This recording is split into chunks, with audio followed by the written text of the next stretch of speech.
현재 85세가 되신 한 노신앙인의 인생 회고를 나누려고 합니다.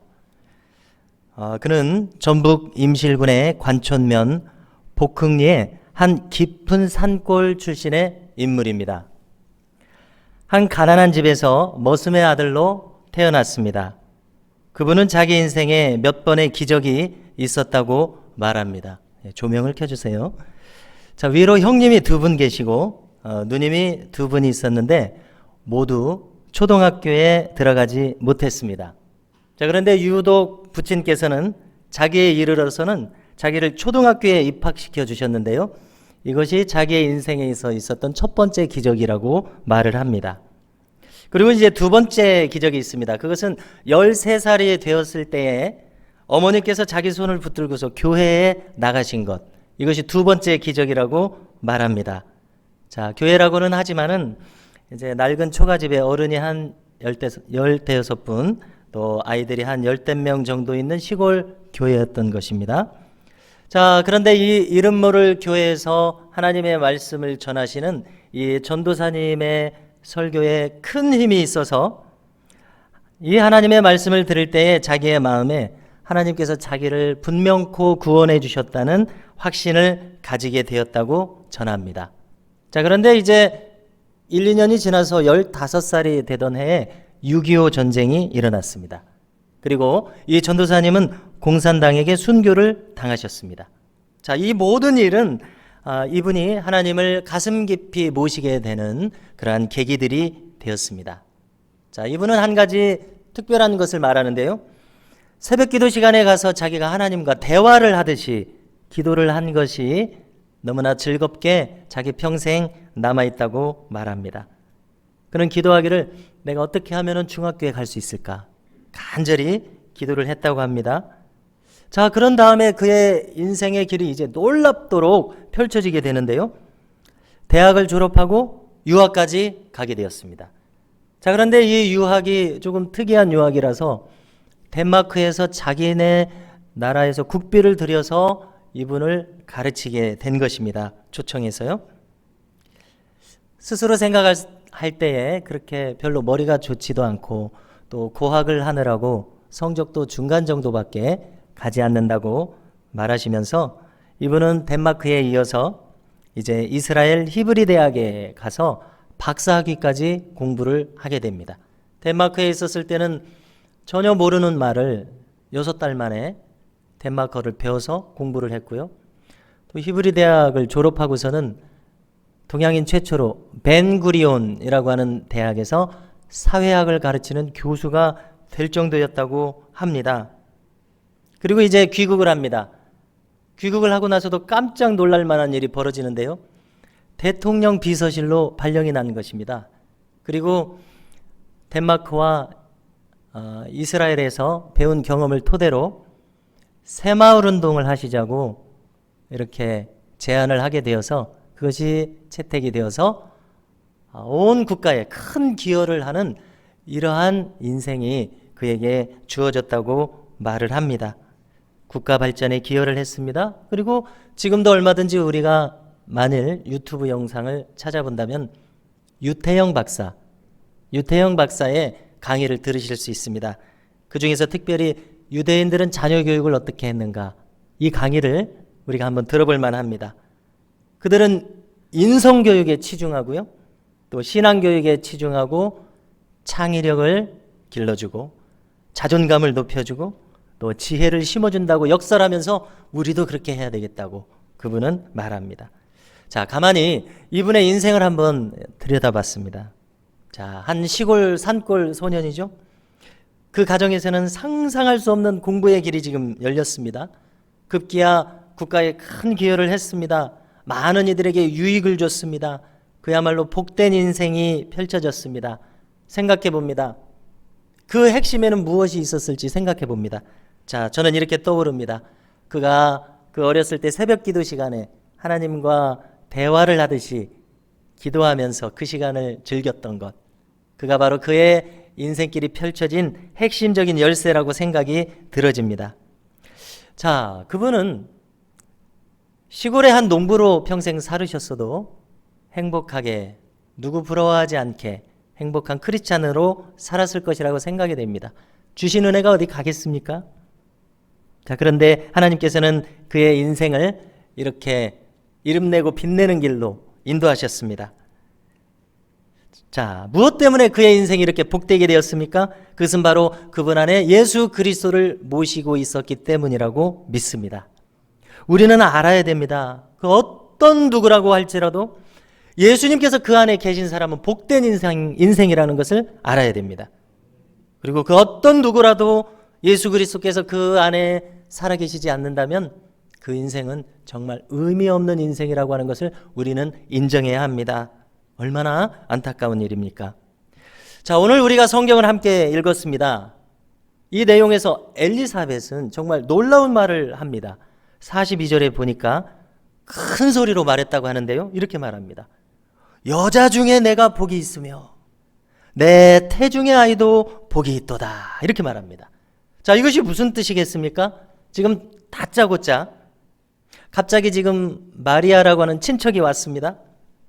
그리고는 이 어린 친척 소녀에게 복이 있다고 이렇게 말하는 겁니다. 자, 여러분, 무슨 이유가 있겠습니까, 여기에? 다른 이유가 없습니다. 오직 이 마리아의 몸 안에 예수 그리스도가 계시기 때문에 이런 말을 하는 것입니다. 여러분, 마리아는 평범한 소녀였을 뿐입니다. 히브리어로는 미리암이라고 하는 말에서 이렇게 변형이 되어서 마리암, 마리아 이렇게 말합니다. 영어로는 메리라고도 하죠. 흔한 이름입니다. 그 뜻은 높은 사랑받는 이런 뜻입니다. 이렇게 흔한 이름을 가진 평범한 소녀였습니다. 그런데 이 소녀가 어떻게 해서 특별한 사람이 됩니까? 그 안에 예수 그리스도를 잉태함으로써 그는 특별한 사람이 되었습니다. 여러분, 물론 이 엘리사벳이 지금 우리가 알고 있는 것처럼 메시아에 대해서 상세하게 알고 있지는 못했을 것입니다. 왜냐하면 아직 예수님께서 30살에 공생애에 들어가셔서 3년 동안 사역을 하신 시기가 아니기 때문에 우리처럼 자세히 알지는 못했을 것입니다. 자, 그런데 이 엘리사벳, 하나님의 약속, 맹세, 언약이라는 이 좋은 뜻을 가진 이름인데요, 그녀는 무엇을 알았습니까? 지금 만나고 있는 이 마리아의 복 중에 메시아가 계신 것을 알게 되었다는 사실입니다. 그가 이분이 바로 메시아라는 것을 알았다는 것을 우리가 오늘 성경을 통해서 알 수 있습니다. 자, 43절을 보시면은요, 이렇게 말합니다. 놀랍게도 엘리사벳이 이렇게 말하죠. 내 주의 어머니가 내게 낳으니 이 어찌 된 일인가, 이렇게 말합니다. 자, 주목해 보십시오. 내 주의 어머니라고 마리아를 가리킵니다. 자, 여러분, 우리가 누가복음 1장 앞부분을 혹시 읽어보시게 되면은요, 이 엘리사벳과 그 남편 제사장 사가랴는 나이가 많은 분들입니다. 아이를 가지지 못했었고 이제 나이가 많은 노년의 분들인데, 지금 멀리서 저 나사렛에서 어린 친척 소녀 마리아가 갑자기 찾아온 것입니다. 자, 그런데 지금 뭐라고 말했습니까? 내 주의 어머니라고 말했습니다.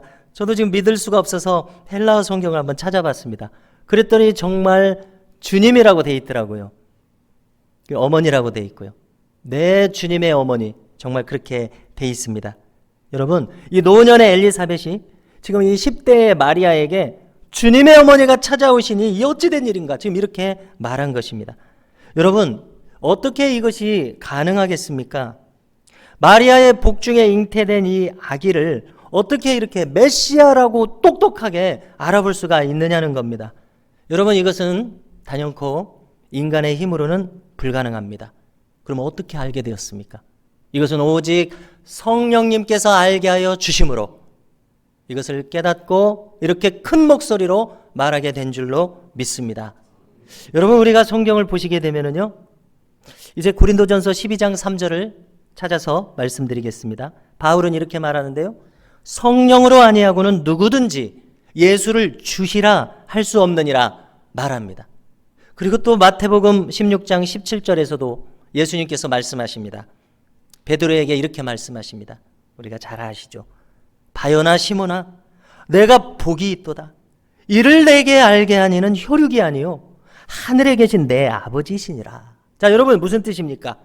베드로가 예수님에게 대해서 놀라운 신앙 고백을 한 것을 기억하시죠? 주는 그리스도시요 살아계신 하나님의 아들이시니이다. 이렇게 고백했습니다. 예수님 지금 무슨 뜻입니까?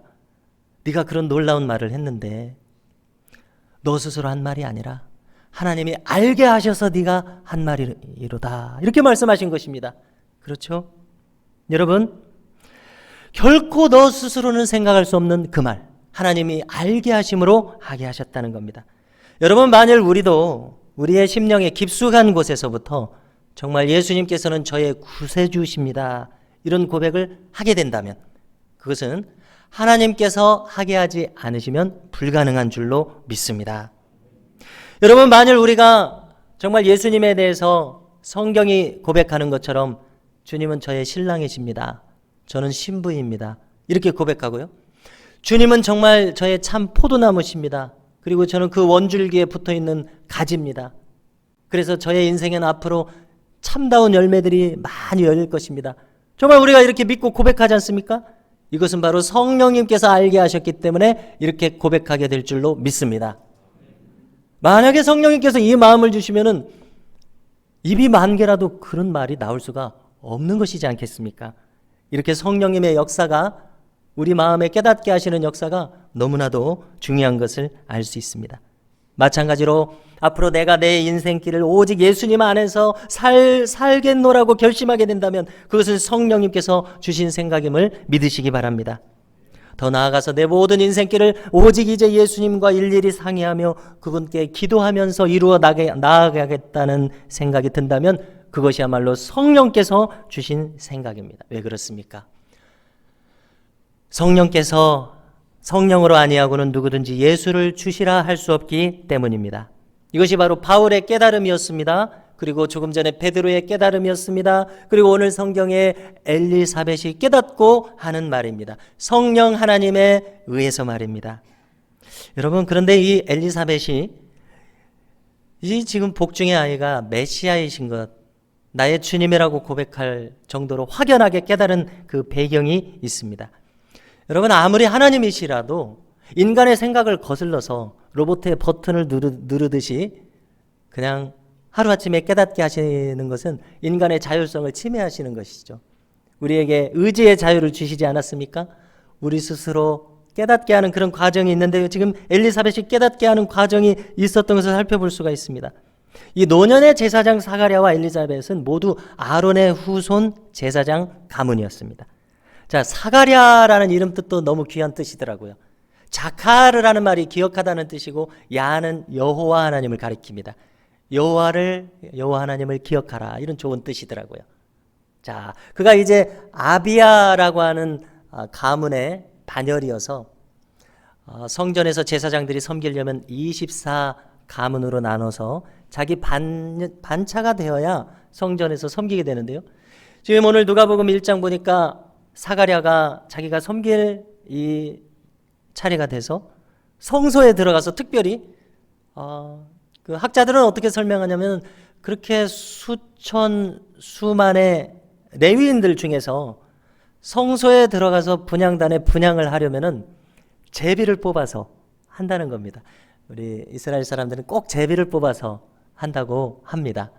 자, 그렇게 많은 제사장들 중에서 하필이면 이 사가랴 제사장이 지금 성소에 들어가서 분향하는 차례가 된 겁니다. 제비가 뽑혔겠죠. 자, 그런데 우리가 누가복음 앞부분을 보면은 분향을 하다가 놀라운 일이 생깁니다. 무슨 일이 생깁니까? 가브리엘 천사가 나타납니다. 자, 가브리엘 천사가 나타나서 뭐라고 말씀을 합니다. 뭘 말씀합니까? 이렇게 말씀합니다. 한마디로 장차 요한을 낳게 될 것이다. 자, 그런데 그가 엘리야의 심령으로 메시아의 길을 예비하는 사람이 될 것이다. 이런 요지로 이야기를 합니다. 여러분, 얼마나 놀라겠습니까? 지금 사가랴와 엘리자벳은 노년이거든요. 지금 아이를 가진다는 것은 정말 옛날에 성경을 읽었을 때 아브라함의 아내 사라가 89세에 이삭을 가진 거하고 똑같은 일인 거예요. 10살 차이가 나니까 89세에 아이를 가졌더라고요. 또 삼손의 어머니 마노아가 노년의 아이를 가지고 사무엘의 어머니 한나가 노년 아이를 가지지 못하가 아이를 가지는 이런 놀라운 기적과 같은 일이 자기에게 일어난다는 것입니다. 근데 아이를 가질 뿐만이 아니라 그 아이가 메시아의 길을 예비하는 말라기서 마지막 부분에 예언된 대로 엘리야의 심령으로 행하는 선지자가 되겠다고 하니 얼마나 놀랄 일입니까? 여러분, 나에게 그런 일이 생겼다고 생각해 보십시오. 어떻게 쉽게 이것을 믿겠습니까? 믿을 수 없다는 것을 밝히니까 가브리엘 천사가 뭐라고 대답합니까? 나중에 한번 읽어보십시오. 네가 믿지 못하는구나. 아이가 태어날 때까지 네가 말을 못하리라. 그렇게 됐습니다. 그래서 정말 요한이 태어날 때까지 벙어리가 되어서 요한의 아들의 이름을 뭐라고 할까요? 이제 태어난 아들의 이름을 뭐라고 할까요? 하니까 서판을 가져오라고 그래서 요한이라고 써서 요한이라 하라. 이렇게 알려준 겁니다. 여러분, 가브리엘 천사를 만나고 믿지 못하겠다는 표정을 하자 벙어리가 되었습니다. 자, 복무의 기간이 가득 이제 다 될 때까지는 성전에서 일을 해야 되는데 말을 못한 채로 여러 가지 일을 했을 것입니다. 번제를 드리는 일, 분향을 하는 일, 청소하는 일, 정리하는 일, 말을 못한 채로 했을 것입니다. 그리고 이제 집에 돌아갔을 것입니다. 그리고 아내 엘리사벳에게 이런 모든 일을 말하지는 못하고 써서 알려줬을 것입니다. 정말 너무나도 놀랍게 아이가 잉태가 됐죠. 우리가 읽지 않은 누가복음 앞부분을 보니까 벌써 5달이 지났습니다. 1장 25절을 보니까 엘리사벳이 이 모든 상황을 듣고 이렇게 아이를 잉태를 해서 지내는 중에 이렇게 고백합니다. 주께서 나를 돌보셔서 아이를 주시다니요. 그래서 아이가 없었던 수치에서 건져주시다니요. 이렇게 하나님의 은혜를 찬양하고 감사했습니다. 왜냐하면 이스라엘 백성들은 아이가 없으면 무엇인가 부족하다고 느끼고 수치스럽게 느꼈기 때문에 그랬습니다. 자손을 가지는 것을 하나님께서 주신 큰 복을 알았기 때문에 수치스럽게 생각했던 것입니다. 그런데 죽기 전에 이런 은혜를 주시니 감사를 했던 것입니다. 그리고 지금 놀라운 이야기를 남편 사가랴로부터 들은 것 아니겠습니까? 엘리야에 대한 이야기, 메시아에 대한 이야기 들으면서 엘리사벳도 반신반의하면서 혼란스러웠을 것입니다. 여러분, 그리고 그것을 곰곰이 생각했을 것입니다. 자, 그런데 이제 세례 요한을 잉태한 지 6달이 되었습니다. 그런데 저 나사렛에서 먼 친척 소녀 마리아가 찾아온 겁니다. 여러분, 마리아는 왜 왔을까요? 생각해 봅니다. 그가 생각할 때는 저 예루살렘 근처 유다 산지의 제사장 마을에 살고 있는 이 먼 친척인 사가랴와 엘리사벳. 엘리사벳 숙모일지 이모일지 그도 들었을 것입니다. 그 노년에 아이를 가지셨다고 들었기 때문에 지금 오는 겁니다. 왜 그렇습니까? 자기도 가브리엘 천사가 알려주신 대로 과연 성령님에 의해서 아이를 잉태했기 때문에 그렇습니다. 누구에게 말할 수도 없는 이 놀라운 기적 같은 일이 자기에게 벌어졌는데 지금 엘리사벳 이모, 숙모도 그와 똑같은 일을 지금 경험하고 있다고 하니 도대체 이게 무슨 일인가 확인하고 싶었을 것입니다. 그래서 한달음에 엘리사벳에게 찾아온 것입니다.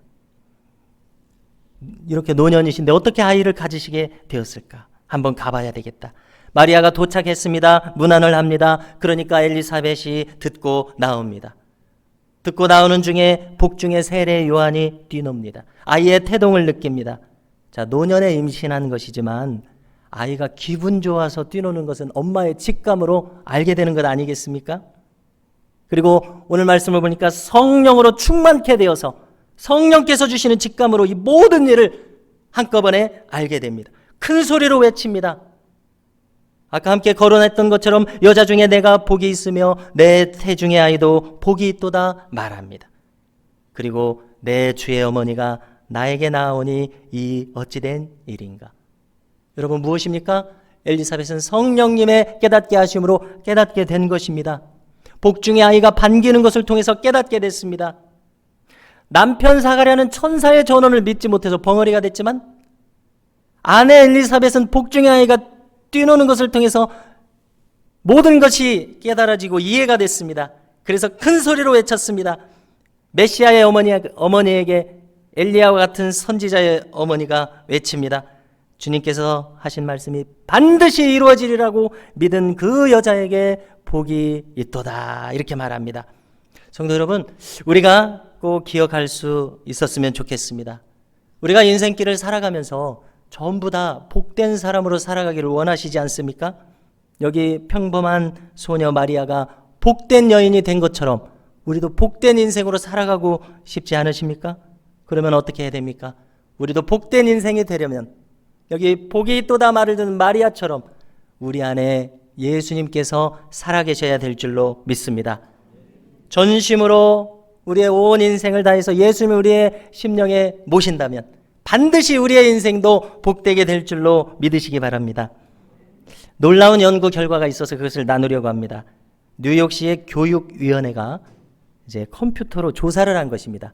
300년 전에 두 인물의 후손에 대해서 연구를 했습니다. 자, 그 인물은 마크 슐츠라고 하는 인물과 조나단 에드워즈라고 하는 인물입니다. 조나단 에드워즈는 한 번쯤 들어보셨을 것입니다.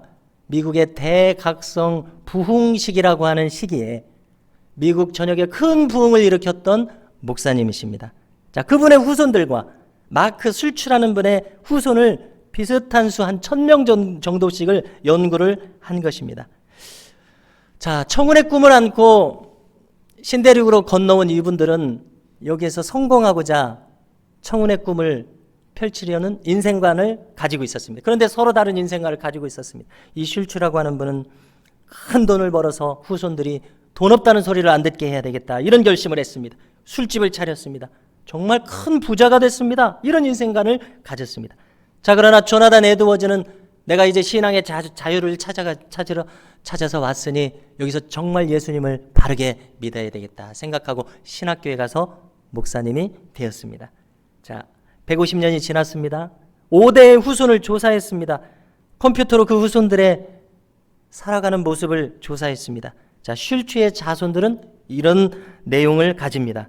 교도소에서 5년 이상 형을 살은 자손이 96명이고요. 술집 작부가 된 자손이 65명, 그다음에 정신 이상이나 알코올 중독자가 58명, 문맹자이자 또 이제 일용직 노동으로 근근히 살아가는 후손들이 460명이나 되었습니다. 자, 그렇지만 반면에 조나단 에드워즈는 5대를 내려가면서 1000명이 넘는 후손을 두었는데요. 그 자손들 중에서 부통령이 1명이 나오고요. 주지사가 3명이 나오고요. 예일대학교 총장을 비롯한 총장들이 13명이 나오고요. 교사가 86명이 나오고요. 의사, 교수, 사업가, 발명가, 군인, 문학가, 장로님, 집사님, 목사님도 116명이나 나오는 엄청난 가문을 이뤘습니다. 참으로 복 있는 가문을 이뤘습니다. 신앙의 명문가를 이뤘습니다. 미국 사회를 이끌고 가는 지도자들의 가문이 되었습니다. 여러분, 요즘 우리 사회에서 잘하는 것이 팩트 체크라고 하는 것을 잘합니다. 사실을 내세우면 이제 말문이 막히는 것입니다. 인정할 수밖에 없는 것이죠. 여러분, 컴퓨터로 조사한 이 후손들의 결과는 팩트입니다. 그 무엇으로도 부정할 수 없습니다. 여러분, 저는 이것이 복음이라고 생각합니다. 하나님을 진실되게 믿는 사람과 그 후손들을 어떠한 인생으로 이끌고 가시는가 하는 것에 대한 증거요, 복음이라는 생각이 듭니다. 그래서 이런 생각을 해봤습니다. 이 내용을 프린트해가지고 우리 성경책 뒷면에 꽂아놓고 반드시 이런 가문이 되었으면 좋겠습니다. 이렇게 기도하는 마음으로 우리 마음에 간직할 이야기라는 생각이 듭니다.